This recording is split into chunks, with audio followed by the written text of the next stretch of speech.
अस्सलाम वालेकुम। अच्छा जी, अब जैसे मैंने ब्रेक पे जाने से पहले आपसे कहा था कि अब हम देखेंगे एपीवी का क्वेश्चन, और वो क्वेश्चन है जी क्वेश्चन नंबर 5। ठीक है, तो अब हम क्वेश्चन नंबर 5 पे मूव करेंगे जी। Let's have a look at the question first. कि एपीवी का क्वेश्चन यूजुअली बड़ा बेसिक सा क्वेश्चन होता है, क्योंकि उसमें एग्जामिनर जो कंपोनेंट्स अगर हम देखें क्या होते हैं। एक बेस केस एनपीवी के लिए कैश फ्लो बनाना, दूसरा बेस केस एनपीवी के लिए केयू बनाना, और इसके बाद फाइनेंसिंग स्ट्रक्चर को देख के उसमें से फाइनेंसिंग एडजस्टमेंट निकालना।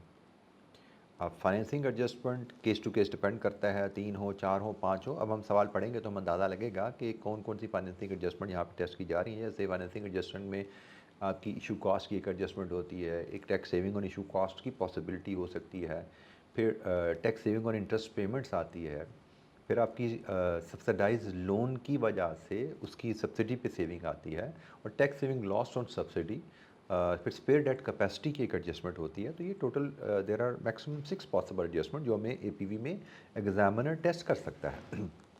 तो हम सवाल पढ़ते हैं जी, और इसमें देखते हैं इस क्वेश्चन में एग्जामिनर ने क्या क्या टेस्ट किया। और यूजुअली ये बड़ा हाई स्कोरिंग क्वेश्चन होता है, लेंथी होगा, लेबोरियस होगा, क्योंकि बेतहाशा कैश फ्लोज की कैलकुलेशंस हो गई हैं, कॉस्ट ऑफ कैपिटल की कैलकुलेशन बेतहाशा है, लेबोरियस क्वेश्चन होने वाला है। लेकिन मेरे हिसाब से एक अच्छा स्कोरिंग क्वेश्चन ये होता है। तो हम जनाब क्वेश्चन नंबर 5 पे जाना चाह रहे हैं। ये जी स्टील कंपनी का सवाल है, इसकी रिक्वायरमेंट सबसे पहले देखते हैं। Part A 17 number, using the APV of the propose investment recommend whether the board should approve the project. मतलब एपीवी कैलकुलेट करो, बताओ पॉजिटिव है तो यस अप्रूव कर दो, नेगेटिव है तो नो डोंट अप्रूव। ये कहानी है 17 नंबर की। और पार्ट बी को हम बाद में देखेंगे, फिलहाल हम पार्ट ए के रेफरेंस से सवाल को पढ़ लेते हैं। एपीवी सिंपल एपीवी सवाल। अच्छा जी, स्टील कंपनी का सवाल है। स्टील कंपनी पाकिस्तान, अरे ये कहाँ पे वापस ले आया मुझे। Steel company Pakistan limited is a steel manufacturing company based in Karachi.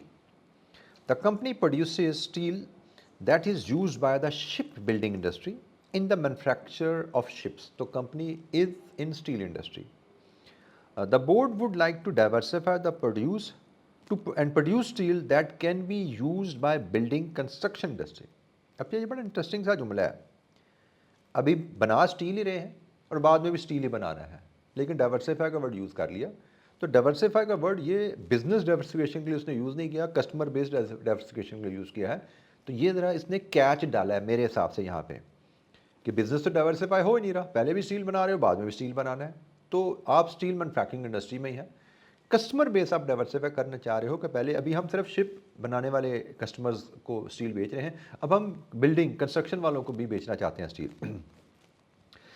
The initial financial projection indicates that the new product stream will be profitable, but you have been asked to provide an in-depth analysis of the cash flows, tax, inflation, discount rate, and to recommend if the project should be accepted by the board.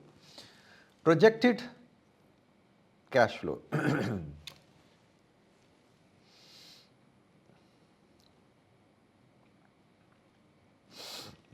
Projected project cash flows. Project cash flows will require, एक minute बेटा, मुझे यहाँ पे issue थोड़ा सा आ रहा है, मैं इसको ज़रा एड्रेस कर लूँ। इंटरनेट का इशू मुझे मेरा सिग्नल दे रहा है मेरा कंप्यूटर कि शायद कुछ प्रॉब्लम आ रही है, तो उसको एड्रेस करने को कह रहा है। तो let me try to fix it.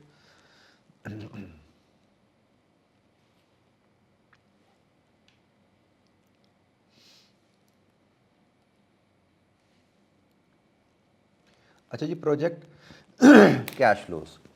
The project will require an investment of 6,000 million in September 2025 just before its year end of 30th September।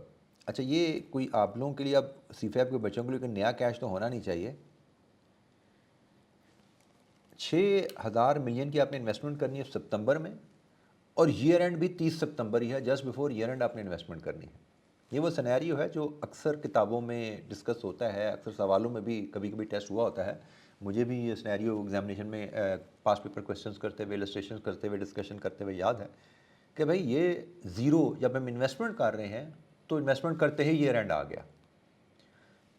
इसकी इम्प्लीकेशन क्या आती है डोमेस्टिक इन्वेस्टर अप्रेजल में कि आपकी फर्स्ट डेप्रिसिएशन जीरो में immediately आप claim कर सकते हो, क्योंकि tax allowable depreciation in the year of acquisition claim की जा सकती है। तो एसेट से ऑपरेटिंग कैश फ्लो तो 1 से आने शुरू होते हैं, लेकिन इस तरह के सवाल में डेट ऑफ परचेज को अगर गौर से हमें देखेंगे तो हमें पता लग जाएगा पहली डेप्रिसिएशन 1 में आनी है या 0 में आनी है। तो यहाँ पे पहली डेप्रिसिएशन 0 में आने वाली है, ये वो केस है। आखिरी डेप्रिसिएशन ईयर ऑफ डिस्पोजल में है, लेकिन पहली डेप्रिसिएशन यहाँ पे 0 में आ जाएगी, क्योंकि हम एसेट 30 सितंबर से 1-2 दिन पहले खरीद रहे हैं। ठीक है, तो ये इसकी इस स्टेटमेंट की इम्प्लीकेशन है जो मैंने यहाँ अंडरलाइन किया। The investment comprises 1000 million which is not eligible for tax relief and 5000 million which relates to plant and machinery and eligible for tax allowable depreciation and 15%। तो हमें टैक्स लाउबल डेप्रिसिएशन की calculation में भी ख्याल करना पड़ेगा कि डेप्रिसिएशन हमें 5000 पे की वैल्यू पे चार्ज करनी है, 1000 पे डेप्रिसिएशन चार्ज नहीं होगी। SPL will be able to claim the tax relief against profit from its existing operation and therefore relief will be obtained in the year of expenditure। ये जुमला उसने लिख दिया, लेकिन ये जुमला ना भी लिखे तो मैंने आपको पहले थोड़ा बताया कि डोमेस्टिक इन्वेस्टर अप्रेजल में इट इज़ अज्यूम्ड कि आप जिस प्रोजेक्ट की फिजिबिलिटी कर रहे हो उस प्रोजेक्ट से अगर कोई लॉस या एक्सपेंडिचर डेप्रिसिएशन की सूरत में अराइज होगा तो वो आपके बिजनेस के दूसरे प्रॉफिट्स के अगेंस्ट क्लेम किया जा सकता है। यहाँ पे इसने जुमला लिख दिया कि अभी वो कर सकता है, ना भी लिखता तो ये नॉर्मल अजम्पशन यही रहती है। The business and plant will be sold for 1000 million at the price level at that time. ये मनी मार्केट का उसने हिंट दे दिया कि residual value is in money term, उस वक्त के प्राइस लेवल के हिसाब से है 1000। मतलब इसमें कोई इन्फ्लेशन की एडजस्टमेंट डालने की जरूरत आपको यकीनन नहीं पड़ेगी। After 5 years a balancing allowance or charge will arise on sale। SPL calculate depreciation for the financial reporting purposes on the same basis as for tax।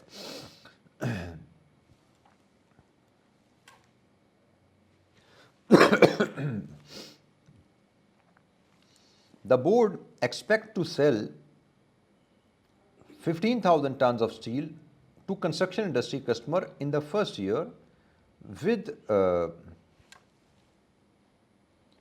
बेटा 1 मिनट मैसेज में देख लूँ। अच्छा, स्क्रीन स्टक का मैसेज आप मुझे दे रहे हैं, तो गालिबन मुझे लग रहा है कि शायद इंटरनेट का कोई इशू है जिसकी वजह से स्क्रीन स्टक हो रही है। लेट मी सी कि मेरे पास कोई अननेसेसरी ऐप तो अगर खुली हुई है तो उसको अगर बंद कर सकूं। जैसे मुझे लगता है कि मैं इसको अगर बंद कर दूं और ये कैमरा की सेटिंग खुली हुई, इसको भी बंद कर दें हम। और बाकी क्या क्या चल रहा है जी।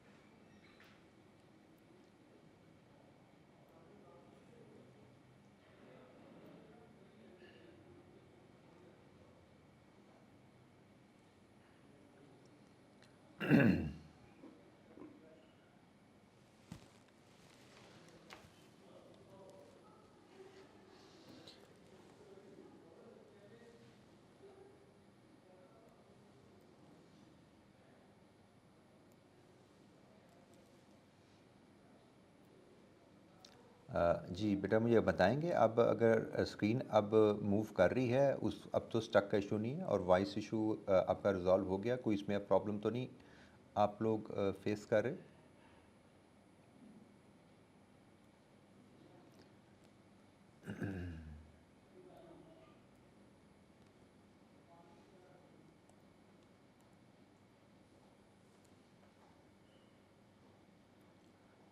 जी बेटा, काइंडली आप कंफर्म कर सकते हैं। ठीक है, चलें, थैंक यू। अच्छा जी, हम बात कर रहे थे टैक्स रिलीफ की, कहानी डिस्कस कर ली। द बोर्ड, हम जिस वॉल्यूम पे आ गए थे, 15,000 tons to construction industry in the first year with volume increasing by 5,000 tons for each subsequent year. मतलब 15 से 20, 25, 30 ऐसे चलता जाएगा। Each ton would cost on average 1,20,000 to produce and would be sold for 2,15,000। In addition there would be incremental fix cost. So ये variable cost per unit, ये price per unit और ये fix cost every year. This figure do not include inflation. ये real term में है, inflation का effect इनमें शामिल नहीं है। Which is expected to be 5% for sales, 6% for variable manufacturing cost and 2% for fix cost. तो डिफरेंट इन्फ्लेशन रेट्स हमें गिवन है।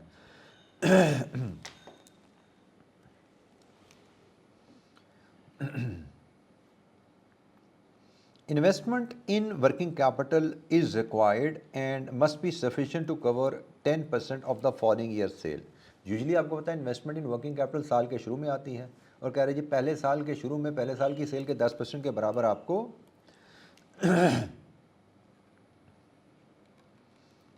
वर्किंग कैपिटल इन्वेस्टमेंट रखनी है। You should assume that project last for 5 years. 5 साल प्रोजेक्ट लाइफ हमें बता दी गई थी। Capital structure and new finance. The company plans to finance the new project by increasing borrowings. Consequently, 6,000 million net of issue cost will be raised by an issue of 15% debenture. So coupon rate 15% होने वाला है। 6% net of issue cost raise करना है। 6 million net of issue cost raise करना चाहिए। ख्याल कीजिएगा हमारी इनिशियल इन्वेस्टमेंट ही 6 मिलियन है। ये उसने जुमला ना भी लिखा होता तो इट इज़ अंडरस्टूड कि 6 मिलियन तो नेट ऑफ इशू कॉस्ट हमें प्रोजेक्ट के लिए चाहिए। ये जुमला ना भी लिखा हो तो हमें ऐसे ही चलना होता है कि हमें प्रोजेक्ट इन्वेस्टमेंट के लिए जो पैसा चाहिए वो नेट ऑफ इशू कॉस्ट ही होता है।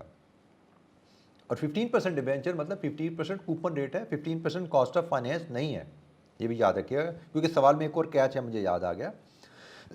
The debenture will be secured on assets of the company. Note that the new debt will be issued at the current market value of the existing debenture, that is 105% nominal value. Very unusual, लेकिन debenture वो कह रहे हैं जी premium पे issue होंगे।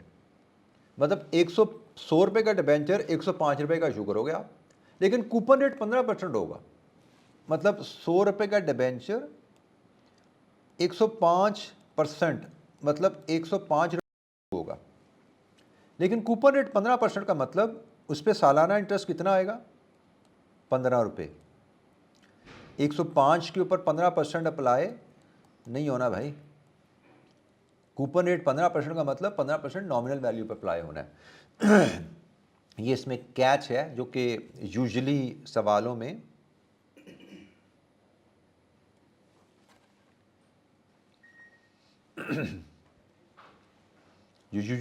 में नहीं आता। ये इसमें एडिशनल कैच है सवाल में। अच्छा जी, new debt will be need to be sufficient to pay the 1% issue cost. Issue cost 1% आ गया। Issue cost are not tax deductible. Issue cost पर टैक्स सेविंग भी नहीं आनी। The capital structure, the current capital structure as follows. Share capital, retained profit, तो ये total equity होगी। और डेट है 15% डिबेंचर है, 2030 में रिडीमेबल है। Additionally the following market information has been provided by the board to help you with your analysis. हमें मज़ीद इंफॉर्मेशन जो दी गई है एनालिसिस के लिए।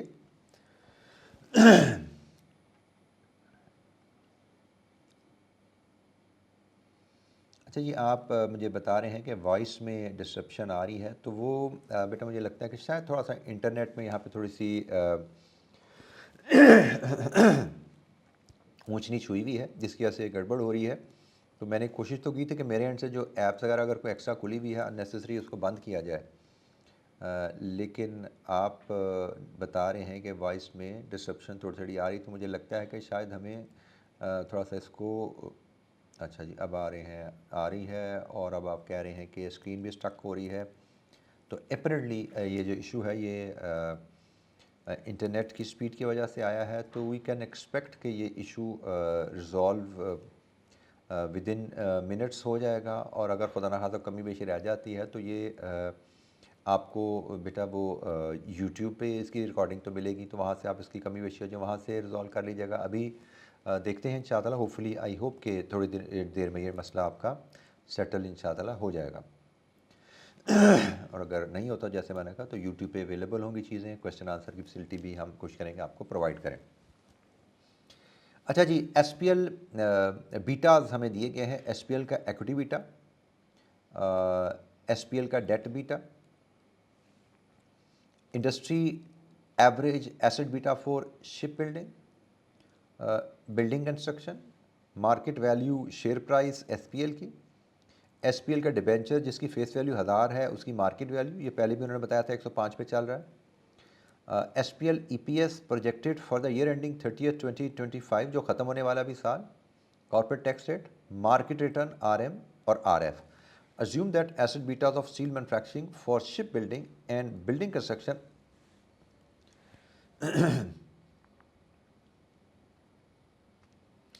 are almost same। अच्छा ये बड़ा इंटरेस्टिंग एक पॉइंट है, जो मैंने बात आपको शुरू में बताई थी, ये बात लगभग वही कह रहे हैं कि एसेट बीटा मतलब business risk of steel manufacturing for ship building and building construction are almost the same. मैंने तो ऊपर असेसमेंट यही की थी कि भाई स्टील मैन्युफैक्चरिंग का बिजनेस आप शिप बिल्डिंग के लिए करो या बिल्डिंग कंस्ट्रक्शन के लिए करो, ये तो कस्टमर बेस्ड डाइवर्सिफाई करने वाली बात है। एसेट बीटा बिजनेस सेम है, वही चीज़ उसने यहाँ पे लिख दी। और एक जो कैच इसने और डाला यहाँ पे, आप एक उसने इन्फॉर्मेशन नीचे बता दी जो हम समझ भी चुके थे, लेकिन एक इन्फॉर्मेशन उसने ये भी लिखी हुई है जो कि टोटली इरेलीवेंट है। ये इन्फॉर्मेशन तो रेलेवेंट होती कि हम शिप बिल्डिंग इंडस्ट्री में इन्वेस्टमेंट करने वाले हैं या हम बिल्डिंग कंस्ट्रक्शन में इन्वेस्टमेंट करने वाले हैं, तो हम तो ना शिप बिल्डिंग में इन्वेस्टमेंट कर रहे हैं नया प्रोजेक्ट, ना हमारा बिल्डिंग कंस्ट्रक्शन से है, वो तो स्टील इंडस्ट्री का बिजनेस है। तो ये जो बीटा इन्फॉर्मेशन अवेलेबल है ये सिर्फ सरप्लस इन्फॉर्मेशन है, एक्स्ट्रा इन्फॉर्मेशन है, इरेलीवेंट इन्फॉर्मेशन है, just to confuse the students कि क्या बच्चा इसको बिल्डिंग कंस्ट्रक्शन बिजनेस और शिप बिल्डिंग का पोर्टफोलियो तो नहीं बनाने चल पड़ता। समझ आ रही है ना बात, कि कुछ बच्चे ये भी सोच सकते हैं कि जैसे हम करंटली शिप बिल्डिंग इंडस्ट्री में हैं और अब हम बिल्डिंग कंस्ट्रक्शन में जाने वाले हैं तो ये तो पोर्टफोलियो बने जा रहा है, तो शायद उस कॉन्टेक्स्ट में बच्चे कन्फ्यूज़ होकर चीज़ें गड़बड़ाते हैं कि नहीं। तो ये जनाब हमारी कहानी मुझे लगता है यहाँ पे ख़त्म हो जाती है। इसके बाद हम आ जाते हैं जी एपीवी। सीधा सीधा इन्वेस्टर अप्रेजल का सवाल है जी, हमारे स्टेप्स क्या है? Investing cash flows, capital investment के, working capital cash flows, operating cash flows. Operating cash flows में वॉल्यूम है, वेरिएबल कॉस्ट है, प्राइस है, फिक्स्ड कॉस्ट है। यहाँ से हमारे इन्वेस्टिंग और ऑपरेटिंग कैश फ्लोस जब पूरे हो गए, इसके बाद एक कैलकुलेशन आएगी टैक्सेशन की जिसमें डेप्रिसिएशन की वर्किंग भी साथ शामिल हो जाएगी। देन हमें बेस केस एनपीवी के लिए के यू चाहिए, कंपनी का बीटा अनगियर करेंगे, एसेट बीटा को कैपम में डाल के के निकाल लेंगे। लीजिए जी कैश फ्लोज आ गए, के आ गया, बेस केस एनपीवी तैयार होगी। इसके बाद जाएंगे फाइनेंसिंग स्ट्रक्चर पे, और फाइनेंसिंग स्ट्रक्चर में मुझे जो यहाँ पे भाई दो ही एडजस्टमेंट नज़र आई हैं, एक इशू कॉस्ट की और एक टैक्स सेविंग ऑन इंटरेस्ट। कोई सब्सिडाइज लोन नहीं है, कोई स्पेड एट कैपेसिटी का जिक्र नहीं है, ठीक है जी। तो सिर्फ दो एडजस्टमेंट है, एक इशू कॉस्ट और एक टैक्स सेविंग और इंटरेस्ट सेविंग। और टैक्स सेविंग और इंटरेस्ट टेक्निकल है, वो मैंने आपको थोड़ा सा डिफरेंट है, वो मैंने बता दिया कि 15% का जो कूपन रेट है वो नॉमिनल वैल्यू पे अप्लाई होना है, वो फाइनेंस रेज्ड पे अप्लाई नहीं होना, क्योंकि फाइनेंस रेज हम प्रीमियम पे कर रहे हैं, हमें उसकी नॉमिनल वैल्यू निकाल के इंटरेस्ट पेमेंट उस पर कैलकुलेट करनी होगी। This is the only catch इस क्वेश्चन में जो है, बाकी सारा मुझे सवाल बिल्कुल स्ट्रेट फॉरवर्ड सीधा सीधा ये सवाल लग रहा है। तो जनाब अब हम इसके आते हैं फॉर्मेट के ऊपर। हम कर रहे हैं जी क्वेश्चन नंबर 5 का पार्ट ए, क्वेश्चन 5।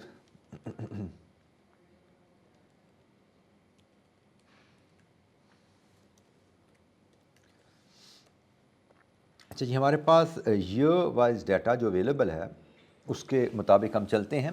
हमारे कैश फ्लो 0 से शुरू होंगे, 1 2 3 4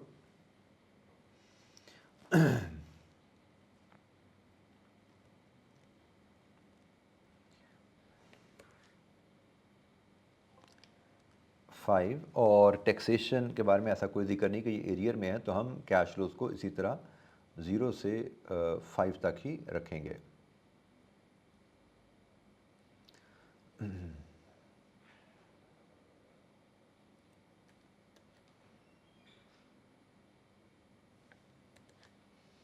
अच्छा जी, अब हमें सबसे पहले जो यहाँ पे कैश फ्लोज लेने हैं, एक कैपिटल इन्वेस्टमेंट के कैश फ्लो ले लेते हैं। दूसरे हम वर्किंग कैपिटल के कैश फ्लो ले लेते हैं। तीसरे हम नेट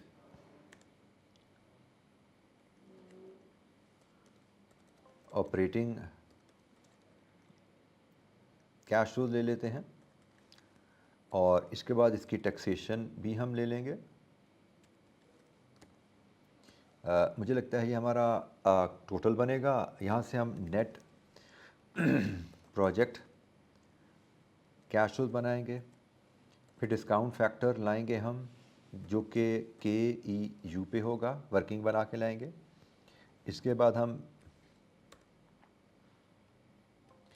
PV लेंगे, फिर हम यहाँ पे बेस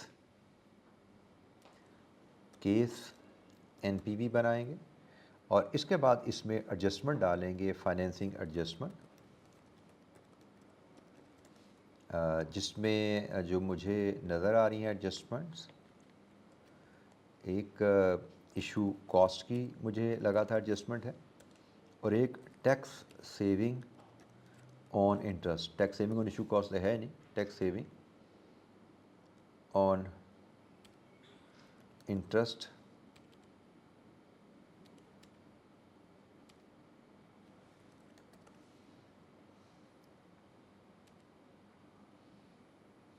ठीक है जी। और इन सब का जो टोटल बनेगा वो हमारी APV बन जाएगी। ठीक है जी। तो हम, और ये वैल्यूज़ चूँकि काफ़ी बड़ी थाउजेंड्स ऑफ मिलियन में है, तो हम रुपीज़ इन मिलियन में यहाँ पे वर्किंग बनाएंगे।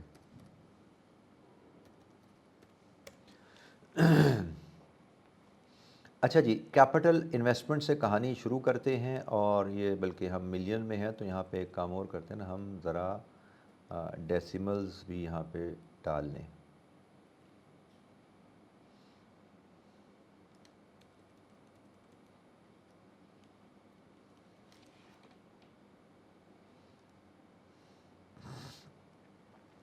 अच्छा जी, सबसे पहले कैपिटल इन्वेस्टमेंट है हमारी 6000 की, फिर इसी की रेजिडुअल वैल्यू है 5 साल बाद 1000 की।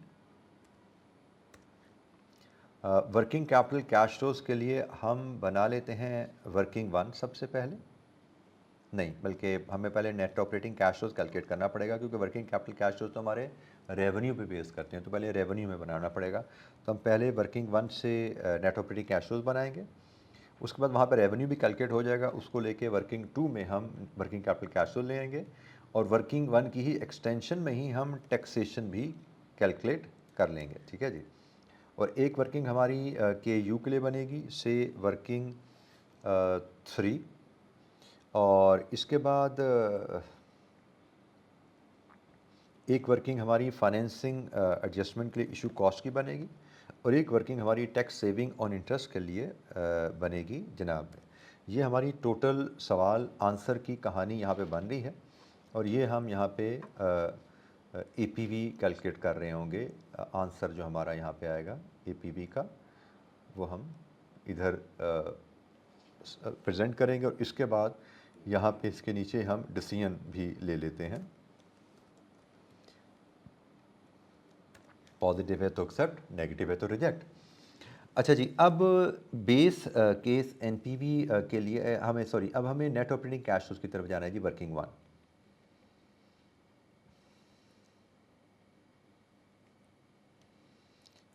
वर्किंग 1, तो हमें वर्किंग 1 में ऑपरेटिंग कैश फ्लोज के लिए जो डाटा चाहिए जो हमें क्वेश्चन में गिवन है, हम पहले वो डाटा अरेंज कर लें। कहानी 1 2 3 4, बल्कि मैं ये यहाँ पे दोबारा क्यों टाइप करूँ, ये तो अब डेसिमल आने शुरू हो गए हैं, मैं इसको यहीं से ही कॉपी कर लेता हूँ।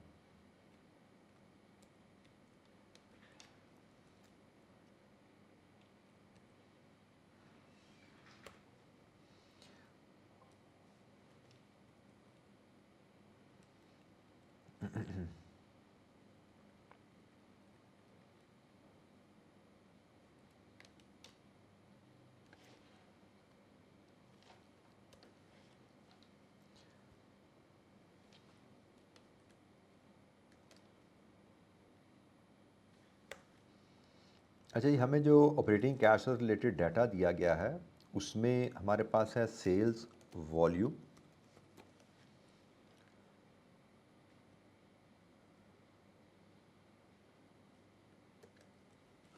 सेल्स वॉल्यूम में हमें बात की है टन्स में। हमारे पहले साल में ये वैल्यू है 15,000।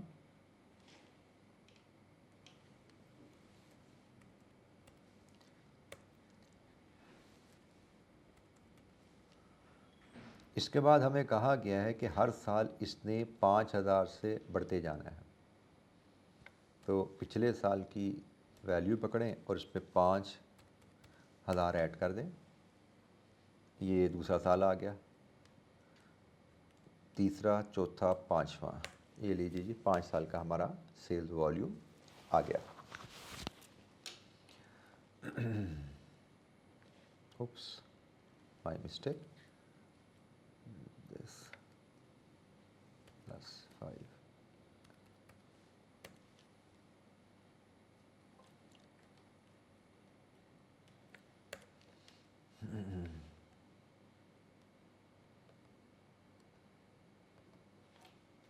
अच्छा जी, इसके बाद हमें प्राइस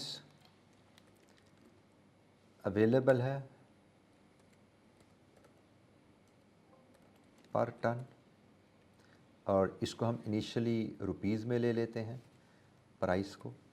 हमारे पास अवेलेबल है वेरिएबल कॉस्ट पर टन,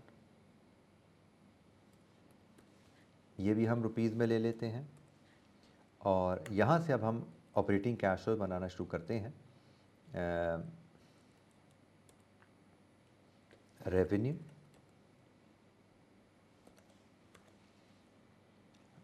वेरिएबल कॉस्ट और फिक्स्ड कॉस्ट, इनको टोटल करेंगे तो हमारे नेट ऑपरेटिंग कैश फ्लोज आते हैं। ठीक है जी, नेट ऑपरेटिंग कैश फ्लो हमें यहाँ से मिल जाएंगे। तो अब हम ज़रा प्राइस पे काम कर लें। प्राइस हमारी थी, हमें बताया गया था 2,15,000 है, लेकिन वो 2,15,000 उसने कहा जी इन्फ्लेशन के बगैर है। तो हम यहीं पे ही बता देते हैं प्राइस की इन्फ्लेशन है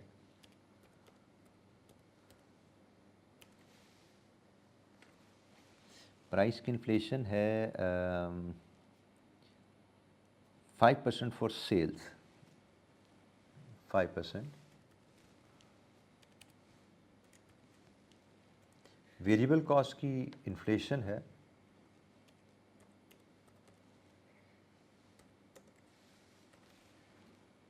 6%, वेरिएबल मैन्युफैक्चरिंग कॉस्ट का वर्ड वो लिख रहा है। और फिक्स कॉस्ट की इन्फ्लेशन है 2%। फिक्स कॉस्ट की इन्फ्लेशन यहाँ पे हम देंगे वो है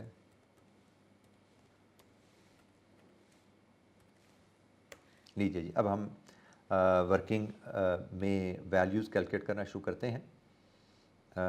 ये जी वैल्यू पहली जो आएगी 1,20,000,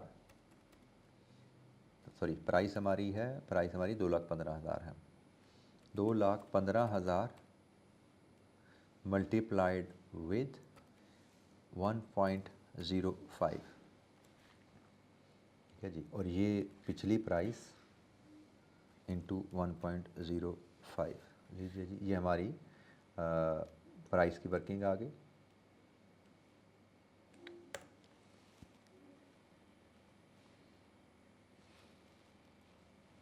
अच्छा जी, इसके बाद वेरिएबल कॉस्ट की बारी आ गई। वेरिएबल कॉस्ट हमारी है 1,20,000 और इसमें इन्फ्लेशन है 6%, तो 1.06, ये पहले साल की आ गई। और इसके बाद आपने पिछले साल की वेरिएबल कॉस्ट ली, इसको 1.06 से मल्टीप्लाई किया और यही कॉस्ट आपकी 4-5 में भी आ गई। जी वेरिएबल कॉस्ट पर टन आ गई। अब यहाँ से हम जाते हैं आगे और ये डाटा हम रुपीज़ इन मिलियन में बना लेते हैं। रुपीज़ इन मिलियन में बनाने का तरीका है, रेवेन्यू बनाना है तो plus this into this divided with 1 million. ये जी मेरा रेवेन्यू आ गया पहले साल का, कंट्रोल सी, ये रेवेन्यू पूरा हो गया जी। वेरिएबल कॉस्ट सेम अंदाज में लेकिन माइनस साइन के साथ, this into this divided with 1 million.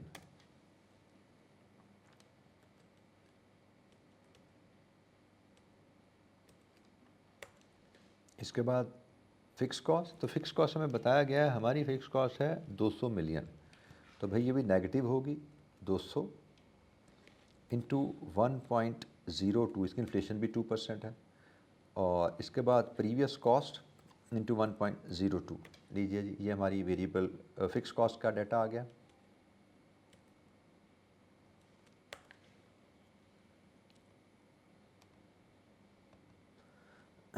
यहाँ से हम नेट कैश फ्लोज बनाते हैं।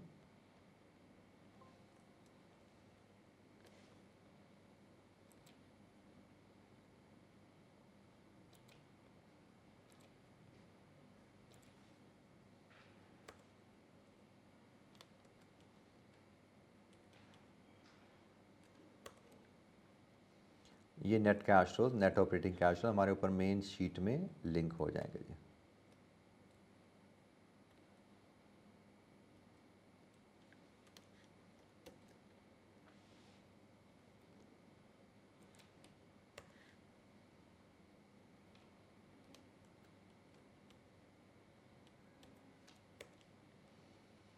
अच्छा जी, अब हम इसी वर्किंग को हमारे पास दो ऑप्शन है, हम इसी को एक्सटेंड करके टैक्सेशन की कैलकुलेशन की तरफ चलें। तो let's go for the taxation, हम इसी को एक्सटेंड करते हैं, टैक्सेशन की तरफ चलते हैं।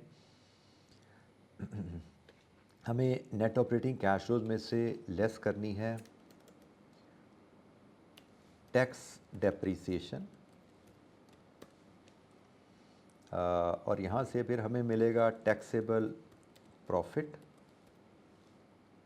या लॉस, और इस पे फिर हम कैलकुलेट करेंगे टैक्स एक्सपेंस। एक्सपेंस होगा तो हम उसको आउटफ्लो ले लेंगे, या अगर लॉस आया तो सेविंग भी आ सकती है, वो हम पॉजिटिव ले लेंगे, और ये हम कैलकुलेट करेंगे। रेट हमें टैक्स का क्वेश्चन में जो गिवन है, इट इज़ 29%। अच्छा जी, डेप्रीसिएशन के लिए अब हमें वर्किंग बनानी है, तो इसके लिए हम वर्किंग 1.1 जैसे नॉर्मल क्लास में भी मैं इसको इस तरह प्रेजेंट करता हूँ, तो मैं 1.1 इसमें बनाऊँगा। अब हमें जो उसने क्लियरली बात बताई कि हमारा भाई 6,000 की इन्वेस्टमेंट में से 5,000 की इन्वेस्टमेंट है जो कि डेप्रीसिएशन के लिए क्वालिफाई करती है, तो हम उसी के हिसाब से चलेंगे। डेप्रीसिएशन की हमारी वर्किंग जो यहाँ पे बनेगी, वर्किंग 1.1, उसमें हम दो कॉलम बनाते हैं। पहला कॉलम टैक्स डेप्रीसिएशन का होता है और दूसरा कॉलम हमारा ईयर ऑफ डेप्रीसिएशन का होता है। हमारी डेप्रीसिएशन जो हमें मिलनी है वो 5,000 पे मिलनी है,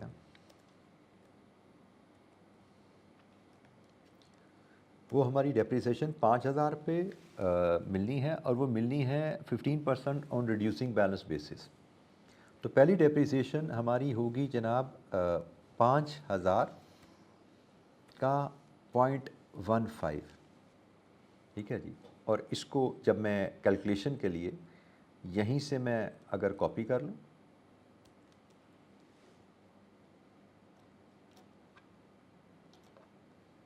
मैं इसको यहीं से कॉपी करूँ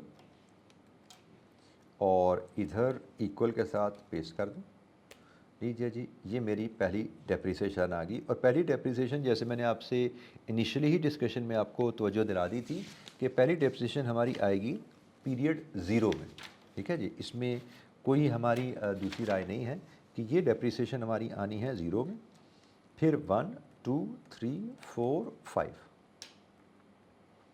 और जो 5 की वर्किंग होगी वो बैलेंसिंग होगी, that will be balancing figure. Balancing expense है या बैलेंसिंग चार्ज है या बैलेंसिंग डेप्रीसिएशन है, वो हम देख लेंगे, but it will be balancing figure. और बैलेंसिंग फिगर निकालने के लिए हमें टोटल अलाउबल डेप्रिसिएशन जो है वो चाहिए होती है, और इस केस में टोटल अलाउबल डेप्रिसिएशन जो हमें मिलनी है भाई, अब देखिए 1000 का एसेट है तो डेप्रिशिएट ही नहीं होना, 1000 के एसेट डेप्रिशिएट ही नहीं होना, तो हम समझते हैं, और एंड में हमारे एसेट बिकने भी 1000 के हैं, तो हम जो समझते हैं कि मैं टोटल जो डेप्रिसिएशन अवेलेबल है वो अवेलेबल ही 5000 की है। तो हमारे पास टोटल डेप्रिसिएशन अवेलेबल 5000 की है, क्योंकि 6000 के एसेट खरीदेंगे, 1000 का बिक जाएगा, तो डेप्रिशिएबल अमाउंट 5000 है, और वही हम यहाँ पे सारी कहानी देख रहे हैं अपने सामने। तो नेक्स्ट डेप्रिसिएशन जो हमारी आती है,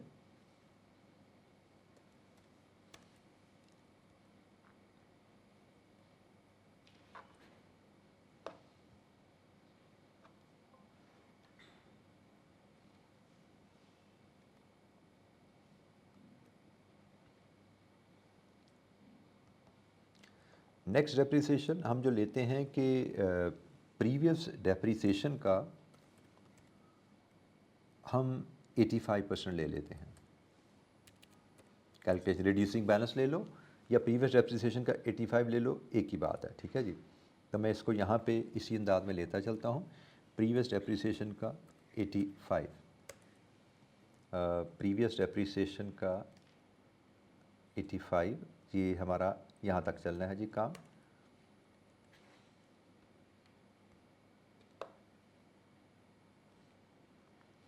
और इसके बाद बैलेंसिंग डेप्रिसिएशन आती है, तो बैलेंसिंग डेप्रिसिएशन यह क्या है, टोटल डेप्रिसिएशन में से ये ऊपर सारी फिगर माइनस करते जाओ।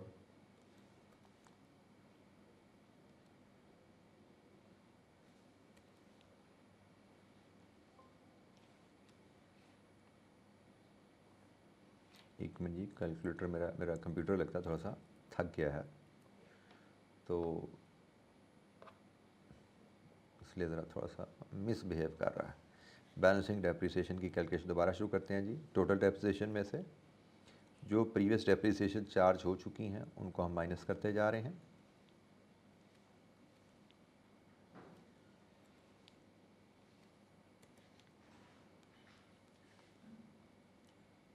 लीजिए जी, ये हमारी बैलेंसिंग डेप्रिसिएशन की फिगर भी आ गई, विच इज़ कवरिंग गेन और loss on disposal of asset, उसको भी इसमें कवर कर रहा होता है। तो लीजिए जी, ये डेप्रिसिएशन हमारे पास आ गई है। इस डेप्रिसिएशन को अब हमें यहाँ पे कॉपी करना है। टैक्स डेप्रिसिएशन, पहली डेप्रिसिएशन हमारी शुरू हो रही है यहाँ पे जी 0 से, तो हमें टैक्स कंपटीशन में यहाँ पे 0 का कॉलम को भी ऐड करना है, ठीक है जी। तो यहाँ पे हम कहानी शुरू करेंगे डेप्रिसिएशन की 0 से। डेप्रिसिएशन एक्सपेंस हमारा माइनस, पहला एक्सपेंस आएगा जी -750, दूसरा एक्सपेंस होगा हमारा माइनस ये फिगर, तीसरा एक्सपेंस होगा हमारा माइनस ये फिगर, चौथा एक्सपेंस होगा हमारा माइनस ये फिगर, पांचवा एक्सपेंस होगा हमारा माइनस ये जनाब, और छठा एक्सपेंस हमारा जो कि फिर 5 में आ रहा है वो ये है जनाब। तो यहाँ पे लाइफ 5 साल है, लेकिन एक्सपेंसेस 6 साल तक चले जाते हैं, क्योंकि पहले एक्सपेंस हमारा 0 में आ गया। अब यहाँ पे हम अपने टैक्स लॉस या प्रॉफिट की कैलकुलेशन परफॉर्म करते हैं। तो ये जनाब हम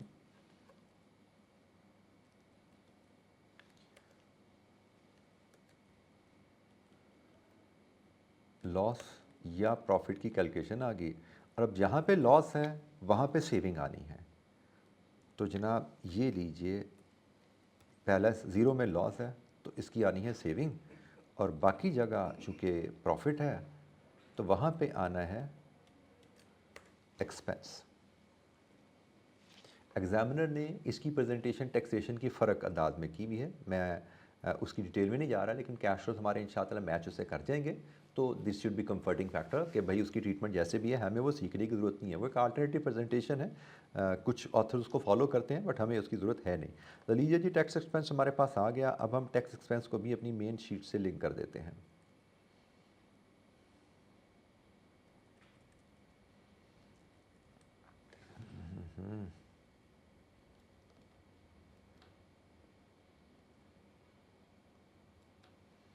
ज़ीरो से टैक्स की कहानी शुरू हो रही है तो हम ज़ीरो से ही लिंक लगाते हैं टैक्स का। ये जी टैक्स का लिंक ज़ीरो से हमारा लगना शुरू हो गया।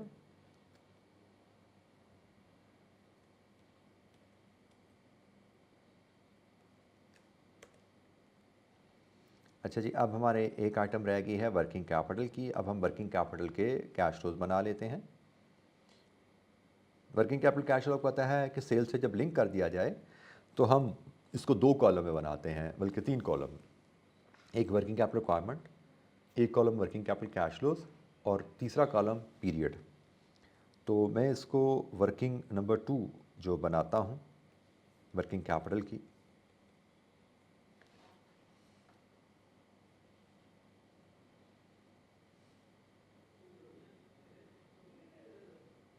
ये कंप्यूटर मेरा जैसे मैंने बताया थोड़ा स्लो चल रहा है, इसलिए ज़रा इट इज़ टेकिंग टाइम।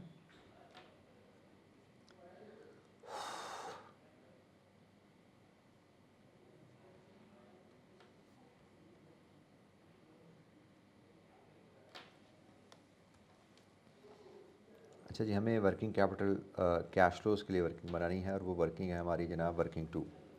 और मैंने जैसे आपको बताया कि इसमें हमारे कॉलम जो बनेंगे, एक बनेगा पीरियड, किस पीरियड में हम कैश फ्लोज हमारे राइज होंगे। पीरियड वाइज हम वर्किंग कैपिटल रिक्वायरमेंट कैलकुलेट करेंगे और यहाँ से फिर हम वर्किंग कैपिटल कैश फ्लोज बना लेंगे।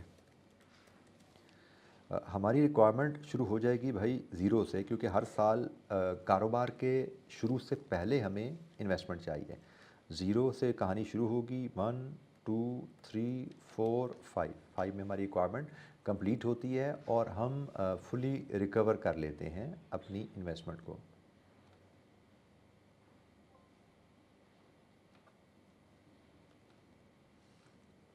अच्छा, ये रिक्वायरमेंट उसने कहा हर साल के शुरू में उस साल के रेवेन्यू का 10% आपको वर्किंग कैपिटल में चाहिए। एम आई राइट? वर्किंग कैपिटल में हर साल के शुरू में उस साल के रेवेन्यू का 10% हमें चाहिए।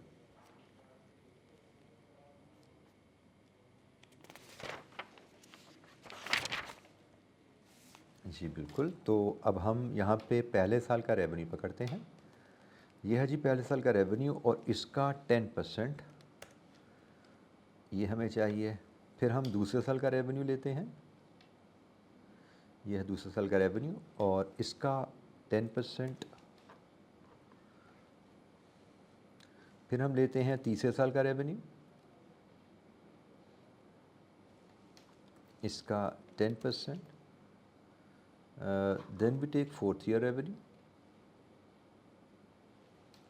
इसका 10%। फिर हम लेते हैं फिफ्थ ईयर रेवेन्यू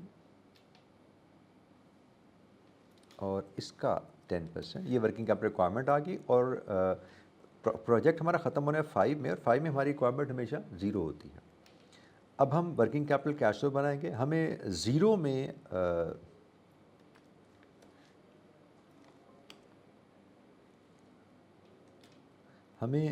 में इन्वेस्टमेंट करनी पड़ेगी। ये जनाब 1 में हमें इन्वेस्टमेंट करनी पड़ेगी मज़ीद, ये जनाब। और इसी तरह चलते चलते हम 5 में पहुंचेंगे जहां पे हमारी सारी इन्वेस्टमेंट रिकवर हो जाती है।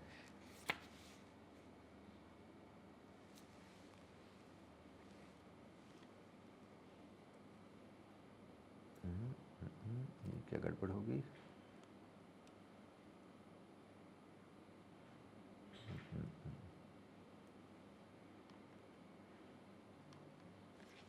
लिंक थोड़ा सा मैंने गलत लगा दिया, उस लिंक को मुझे ठीक करने दीजिए। मैंने ये जो लिंक लगाया यहाँ पे,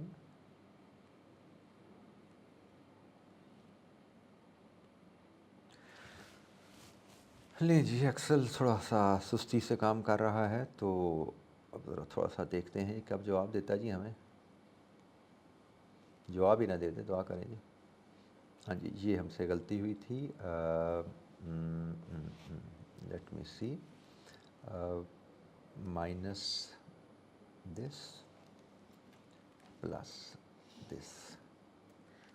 जी बिल्कुल, हमें ऐसे चल रहा था। हाँ जी, ये हमारे वर्किंग कैपिटल कैश फ्लोज आ गए, ठीक है जी। तो वर्किंग कैप कैश फ्लोज हमारे पास आ गए हैं। इसको अब हम यहाँ पे अगेन अपने मेन शीट से लिंक करते हैं। वर्किंग कैपिटल कैश फ्लोज की कहानी ज़ीरो से शुरू हो जाती है, तो हम इसको ज़ीरो से लिंक करते हैं। आपको हो सकता है इसका कोई एफिशिएंट तरीका भी आता हो, मैं थोड़ा नालायक हूँ, तो मेरी लिंकिंग ज़रा थोड़ा सा सुस्ती से ही चलेगी। ज़ीरो के बाद 1 आ गया जी, 1 के बाद ये 2 का आ जाएगा,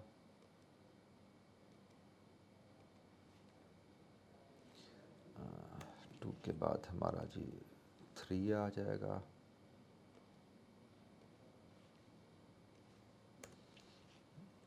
3 के बाद 4 आ जाएगा,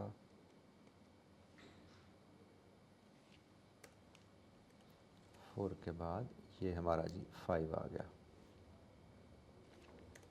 लीजिए जी, हमारे पास टैक्सेशन भी आ गई, और मुझे लगता है कि अब हम यहाँ पे टोटल ले सकते हैं अपने कैश फ्लोज का, नेट प्रोजेक्ट कैश फ्लोज। मेरा ख्याल है कि हमने सारी आइटम कवर कर ली हैं। इनका यहाँ से हम टोटल बना लेते हैं, और मैं इनको एग्ज़ामिनर के आंसर से मैच करके वेरीफाई करने की कोशिश करता हूँ कि हम ठीक हैं क्या जी। हम ठीक हैं क्या जी, हम ठीक हैं क्या जी। तो हम अल्हम्दुलिल्लाह बिल्कुल ठीक थे, लेकिन आखिरी एडजस्टमेंट ने थोड़ी गड़बड़ा दिया मुझे। आखिरी एडजस्टमेंट हमारी आखिरी साल के कैश हमारे एग्ज़ामिनर से मैच नहीं हो रहे। तो वो क्यों मैच नहीं हो रहे, लेट मी सी, लेट मी सी। तो अगर कोई हमसे गलती हुई है तो उसको अभी हम यहीं पे ही पकड़ने की कोशिश करते हैं। नेट ऑपरेटिंग कैश फ्लोज हमारे टैली हैं, 960 टैली है, 1000 हमारा टैली है। इसका मसला टैक्सेशन में है। टैक्सेशन हमारी 447 की पेमेंट आ रही है, और एग्ज़ामिनर ने जो टैक्सेशन ली हुई है वो फ़र्क ली हुई है। उसकी टैक्सेशन हमसे थोड़ी ज़्यादा है। वो ज़्यादा क्यों है, इस पे एक बार नज़र डालने की कोशिश कर लेते हैं, नज़र डालने की कोशिश कर लेते हैं। मुझे लग रहा है कि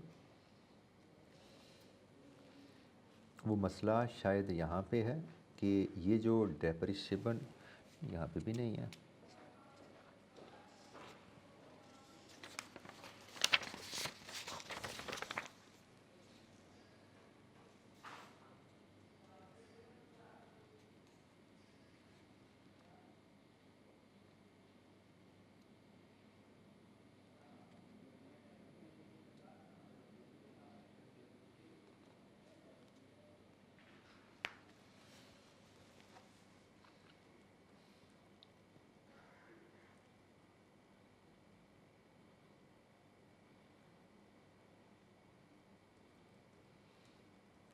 ये आप में से कोई हेल्प कर सकता है, मुझे बता सकता है कहाँ गलती की हमने।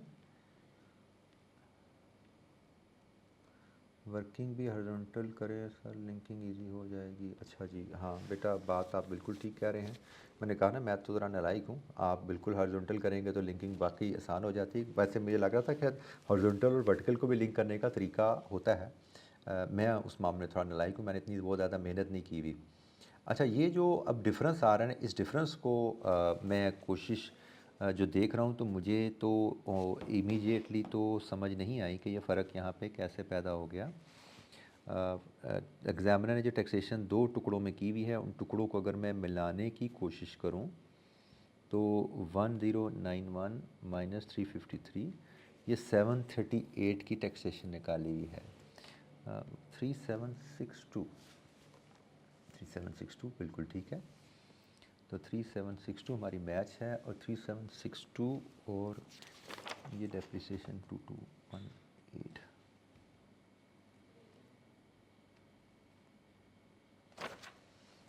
चलें, एक जो मुझे शक सा पड़ा है, मैं वो करके अगर यहाँ देखूँ तो फिर क्या पड़ता है, फिर क्या फ़र्क पड़ता है, फिर शायद हमारे कैश फ्लो मैच होते हैं कि नहीं होते, ये मैं देखता हूँ ज़रा।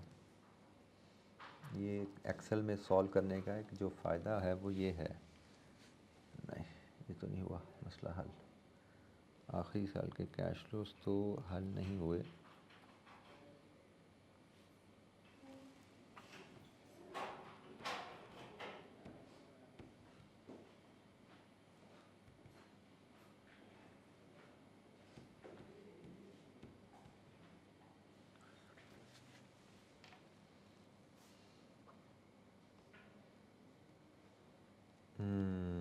अच्छा जी, गड़बड़ क्या हो रही है यहाँ पे? देखिए, 1000 रुपये का एसेट तो टैक्स अलाउबल है ही नहीं, ठीक है, उसकी तो डेप्शन यहाँ पे क्लेम होनी ही नहीं है, तो उसको तो आप कर दोगे ख़त्म। तो आपका जो 5000 डेप्रिसिएशन क्लेम हो रहा है उसमें से 1000 की रेजिडुअल वैल्यू आपको मिल रही है। ये हमसे गलती हो रही थी जी, ये हमें यहाँ पे ये थोड़ी सी गलती हो रही थी, ठीक है, तो ये मैंने गलती दुरुस्त की। तो अब मेरे कैश फ्लो बिल्कुल आई कैप के सोल्यूशन से मैच कर रहे हैं एग्जैक्टली। 1000 को तो हमने अपनी कैलकुलेशन में लाना ही नहीं, हमने तो 5000 का लेकर चले, उस पर डेप्रिसिएशन डाली और उसकी रेजिडुअल वैल्यू 1000 है। 1000 की तो रेजिडुअल वैल्यू है या नहीं, उससे हमें लेना देना है ही नहीं, वो तो आया और गया, कहानी ख़त्म होगी। तो हमने जो 1000 की रेजिडुअल वैल्यू मिली है वो तो हमने अपने डेप्रिशिएबल एसेट के अगेंस्ट एडजस्ट की। अच्छा जी, यहाँ से अब हम के यू की तरफ चलते हैं। तो के यू में आपको जो डाटा चाहिए, के यू के लिए आपको डाटा चाहिए स्टील कंपनी का। स्टील कंपनी का आपने लेना है बीटा, जो कि हमें क्वेश्चन में गिवन है कहीं पे, ये जी 1.27, ये स्टील कंपनी का बीटा है। आपने इस बीटा को लेके अनगियर करना है।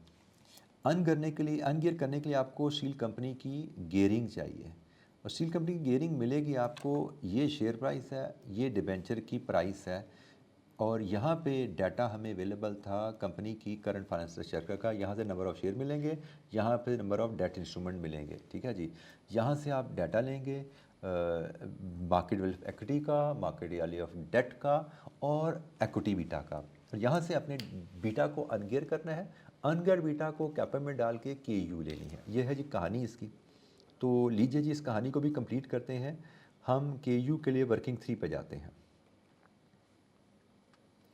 वर्किंग 3 में मुझे क्या क्या इन्फॉर्मेशन चाहिए? मुझे बीटा एसेट तो सबसे बाद में आएगा, सबसे पहले मार्केट वैल्यू ऑफ इक्विटी चाहिए। मार्केट वैल्यू ऑफ इक्विटी मेरी है number of shares into share price. Number of shares हमारे पास क्वेश्चन में गिवन है जी 8000 मिलियन। मैं अगर उसकी वर्किंग यहाँ पे प्रेजेंट करूँ तो it will look like 8000 million divided with 100। ये नंबर ऑफ़ शेयर्स आ गए in million, paid up capital को नंबर नॉमिनल वैल्यू से डिवाइड के नंबर ऑफ़ शेयर्स आ गए। इसको मैं मल्टीप्लाई कर दूं शेयर प्राइस से, शेयर प्राइस मुझे बताई गई है 900। तो this should give me market value of equity in 1000 in rupee million, ये रुपीज़ इन मिलियन में मुझे मार्केट वैल्यू ऑफ इक्विटी मिल गई। इसी तरह मैं मार्केट वैल्यू ऑफ डेट भी लूँगा। मार्केट वैल्यू ऑफ डेट मुझे मिलेगी, मेरा बैलेंस शीट डेट है 40,000। इसको मैं डिवाइड करूँगा, बल्कि डिवाइड क्या करना है, इसको सिंपली 1.05 105% पर ले जाना है ना, उससे मल्टीप्लाई कर दूंगा, तो ये मेरी मार्केट वैल्यू ऑफ डेट बन जाएगी।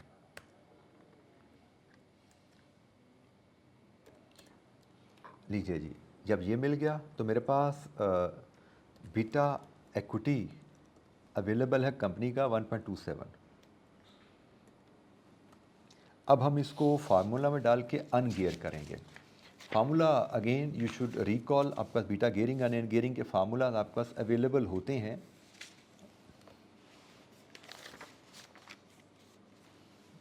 ये भी फार्मूला शीट में अवेलेबल होगा, लेकिन मैं अपनी अगर मेमोरी से इसको हल करूं तो beta asset is equal to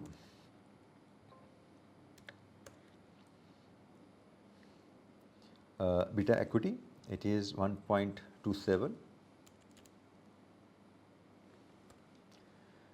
multiplied with market value of equity divided with market value of equity plus market value of debt into 1 minus tax which comes to 0.71। लीजिए जी, मुझे लगता है ये हमारा फार्मूला है जिसको अगर मैं फैक्टर में डाल के सॉल्व करूं तो मुझे इसका जवाब मिलना चाहिए बीटा एसेट की सूरत में। पहले इसको कॉपी कर लें यहाँ से।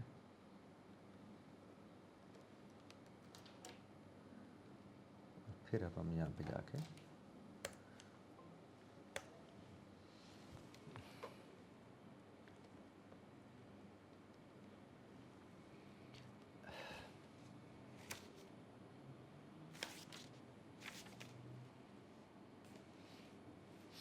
बीटा एसेट आ जाए तो फिर हमारे पास बाकी इन्फॉर्मेशन अवेलेबल है। RF RM तो वहाँ से हम KU मेजर कर लेंगे। KU will be equal to RF 12 plus RM 21 minus 12 into beta 0.898। ठीक है जी, मैं इसको एक डेसिमल कम करके 3 डेसिमल पर रखता हूँ। लीजिए जी, इसको हम जब सॉल्व करेंगे अब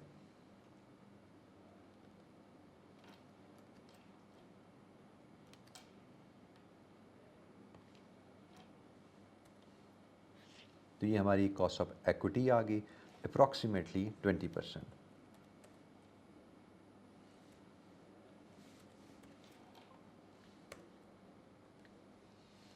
लीजिए जी, KU आपके पास आ गई 20%। अब आप चले जाइए बेस केस NPV की तरफ 20% पे डिस्काउंटिंग करने के लिए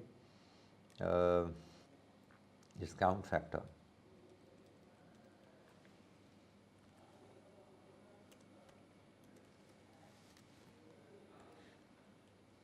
इसका फैक्टर 1 होगा, इसका फैक्टर होगा जी 1/1.2। ये होगा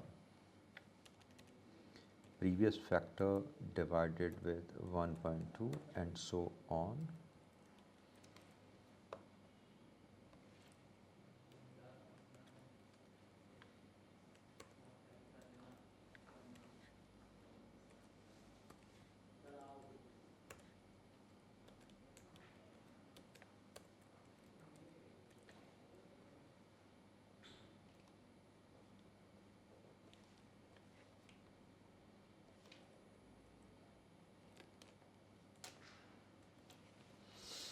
लीजिए जी, बेस केस एडजस्टमेंट्स हमारे पास आ गई है, बेस केस NPV हमारे पास आ गई है। अब हम इशू कॉस्ट की तरफ चलते हैं जी। हमें फाइनेंस रेज करने हैं net of issue cost 6,000 million. Working number 4, finance required net of issue cost 6,000 million, again rupees in million, 6,000।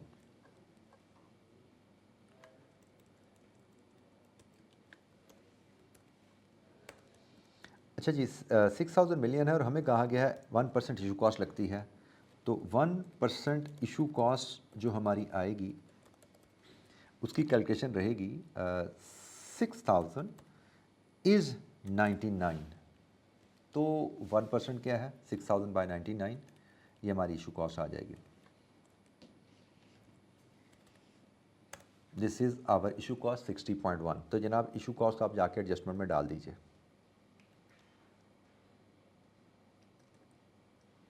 ये इशू कॉस्ट आपकी नेगेटिव ट्रीट हो जाएगी यहाँ पे।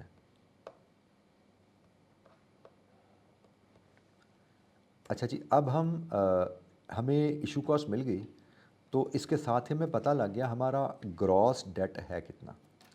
इसी एक्सरसाइज की कंटिन्यूशन में वर्किंग 5 में अगर चलूँ तो मुझे ग्रॉस डेट सबसे पहले मिलना चाहिए मेरा। मेरा ग्रॉस डेट है इन दो वैल्यूज़ का सम। ये मेरा ग्रॉस डेट है बेटा, ये एडजस्टमेंट मैंने कहा था थोड़ी डिफरेंट है, इसको ज़रा समझ लीजिएगा। मेरा कूपन रेट 15% है और कूपन रेट मेरा नॉमिनल वैल्यू पे अप्लाई होता है। ये मेरा ग्रॉस डेट है जो कि इशूड एट 5% प्रीमियम है।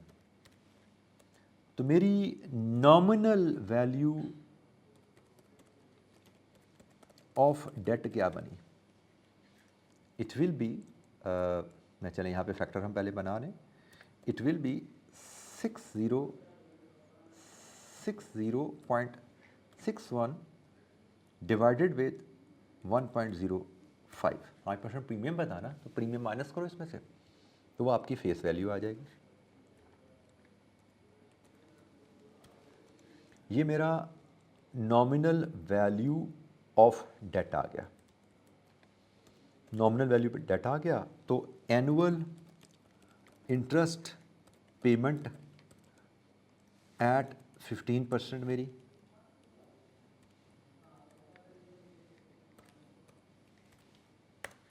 आगे जनाब। और इसकी अब मैंने डिस्काउंटिंग करनी है, उसके लिए मुझे एन्युटी फैक्टर चाहिए। एन्युटी फैक्टर के लिए आपको पता है कि दो पॉसिबल अलाउड बेसिस होती हैं, एक आरएफ, एक कमर्शियल रेट ऑफ बोरिंग। अच्छा, कमर्शियल रेट ऑफ बोरिंग का कॉन्सेप्ट यहाँ पे है कमर्शियल कॉस्ट ऑफ बोरिंग होना चाहिए, ठीक है। अब इधर एक कैच क्या है, मेरी अंडरस्टैंडिंग है, थोड़ा सा जजमेंटल है। आई कैप की बात को भी हम कह सकते हैं किसी हद तक ठीक है, क्योंकि हम यहाँ पे थोड़ी सी जजमेंट से काम कर रहे होते हैं। क्या 15% कंपनी की कमर्शियल रेट ऑफ बोरिंग है कॉस्ट ऑफ डेट के पॉइंट ऑफ व्यू से बात करें? तो आंसर इज़ नो। 15% तो नॉमिनल वैल्यू पे कर रहे हैं, असल में डेट तो कंपनी ने प्रीमियम पे इशू किया हुआ है, और प्रीमियम पे इशू होकर रिडम्पशन कहाँ पे हो रही है वो मुझे पता नहीं है।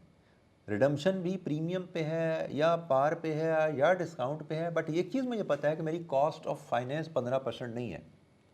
तो मेरे पास ऑप्शन होती है, मैं कमर्शियल कॉस्ट ऑफ फाइनेंस लेता हूँ या आरएफ लेता हूँ। कमर्शियल कॉस्ट ऑफ फाइनेंस के ऊपर 15% के ऊपर मुझे एम्बिग्युइटी है, वो मेरी कॉस्ट ऑफ फाइनेंस नहीं है कमर्शियल, कुछ और भी फैक्टर इन होगा उसमें, जिसको मैं मेजर करने के चक्कर में पड़ना नहीं चाहता। जब मेरे पास ऑप्शन अवेलेबल आरएफ की, तो मैं आरएफ ले लेता हूँ।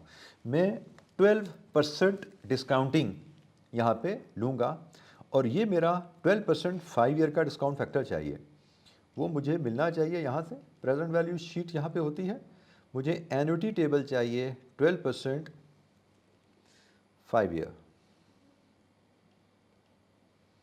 एन्युटी टेबल कहाँ होते हैं भाई इसमें? मैंने कहा कोशिश करता हूँ, इसमें है भी कि नहीं है।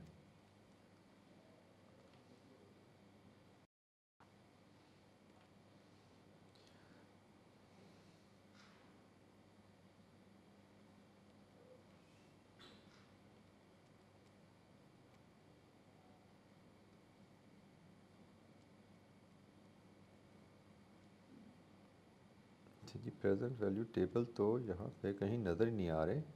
तो प्रेजेंट वैल्यू टेबल तो यहाँ पे है नहीं, तो प्रेजेंट वैल्यू टेबल कहाँ पे हैं? अच्छा जी, मेरे पास कहीं ना कहीं अवेलेबल होंगे प्रेजेंट वैल्यू टेबल पे, हम कहीं और जाकर ढूंढ लेते हैं जी। मुझे 12% 5 ईयर का एन्युटी फैक्टर चाहिए। 12% 5 ईयर का एन्युटी फैक्टर, 12% 5 ईयर का एन्युटी फैक्टर, ये पड़ा जी 3.605, 3.605, 3.605। लीजिए जी, यहाँ से पीवी आ जाएगी, टैक्स सेविंग की पीवी। टैक्स सेविंग तो हमने कैलकुलेट नहीं की, उसकी पीवी लेने चल पड़े हैं, तो टैक्स सेविंग हम यहाँ पे ले आएंगे। Annual interest payment, annual tax saving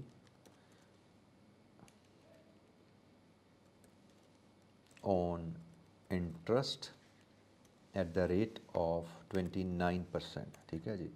तो ये जनाब जो हमने इंटरेस्ट कैलकुलेट किया, इसका 29% हमारा टैक्स सेविंग है, और वो टैक्स सेविंग की पीवी ये 905 मिलियन बनती है, और ये 905 मिलियन हमें अपनी बेस केस एनपीवी में जाके एज सेविंग पॉजिटिव फिगर के तौर पे दिखानी है। एग्ज़ामिनर की वैल्यू इससे थोड़ी फ़र्क है।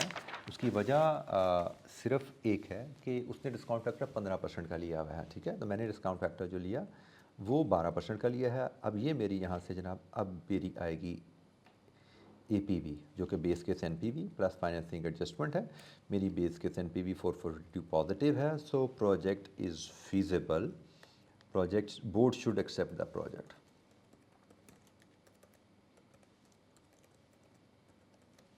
लीजिए जी, ये इसके साथ ही हमारी डिस्कशन इस पार्ट पे APV के पार्ट पे कंप्लीट हुई। आई ट्राइड कि मैं APV के जो एस्पेक्ट हैं मैक्सिमम वो कवर करने की कोशिश करूं।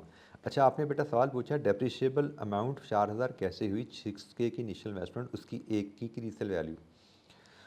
बेटा 6K की जो इनिशियल इन्वेस्टमेंट है ना, उसमें से 1K को तो निकाल दो, वो तो डेप्रिशिएबल है ही नहीं। 1K तो डेप्रिशिएबल एसेट ही नहीं है, उसको तो कर दो साइड पे, तो बाकी रह गया 5K।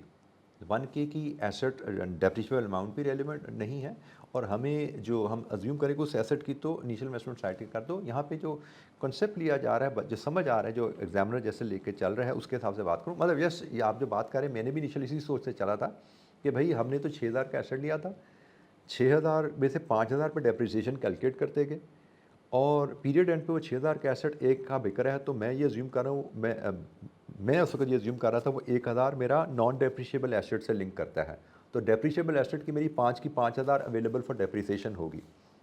लेकिन शायद यहाँ पे एग्जामिनर ने जो अज्यूम किया है कि वो जो 1000 है वो नॉन डेप्रिशिएबल एसेट को बिलोंग कर रहा है, रेजिडुअल वैल्यू, वो डेप्रिशिएबल एसेट को बिलोंग कर रही है रेजिडुअल वैल्यू, और नॉन डेप्रिशिएबल एसेट कहीं चार्ज ऑफ होके ख़त्म हो चुका है। तो ये थोड़ा सा ट्रीटमेंट का डिफरेंस है, लेकिन again this should not affect our working. ये तो मैंने एग्जामिनर से मैच करने के लिए एग्जैक्ट वर्किंग निकाली, अदरवाइज़ 5000 की जैसे हमने इनिशियल ले लिया था उसको भी लेके करते, तो मेरे हिसाब से अगर कोई फ़र्क था तो ये 1 से आधे नंबर के सोल्यूशन में फ़र्क था, इससे ज़्यादा का फ़र्क है नहीं। सही या गलत के भी डिबेट में मैं इसका जाना नहीं चाह रहा, क्योंकि भाई 10:15 हो चुके हैं, तो इसको मैं अब क्लोज़ करना चाह रहा हूँ। ठीक है, तो लीजिए जी, इसके साथ ही हमारा कम से कम पार्ट A क्लोज हुआ। कल मिलेंगे इंशाल्लाह, कोशिश करेंगे इसके पार्ट B पे भी नज़र डाल लें, और जो 2 सवाल हमारे रह गए हैं उनको भी इंशाल्लाह डिस्कस करने की कोशिश करेंगे। ठीक है, थैंक यू वेरी मच, अस्सलाम वालेकुम।